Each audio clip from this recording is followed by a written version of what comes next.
એક સાસરે જતી દીકરી માટે એક સમજવા જેવી વાત કે પરિવારને સંયુક્ત કેમ રાખવો, સંયુક્ત પરિવારમાં ખુશ કેમ રહેવું, બધાને આનંદથી કેમ રાખવા.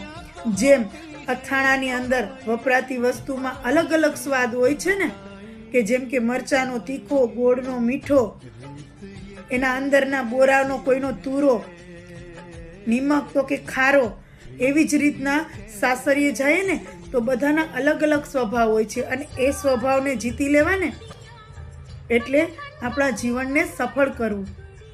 હા, દરેક દીકરી ગમે એવું સંયુક્ત કુટુંબ હોય ને પણ આ બધાના સ્વભાવને જીતી અને જે એક સાથે એક પરિવારમાં બધાને ખુશ રાખીને જીવે ને તો એ પરિવાર સમાજમાં આગળ આવે, એ પરિવારનું નામ હોય, એ દીકરીનું નામ રોશન થાય. તો આપણે અથાણા જેવું જીવન જીવવું જોઈએ, સાચું ને?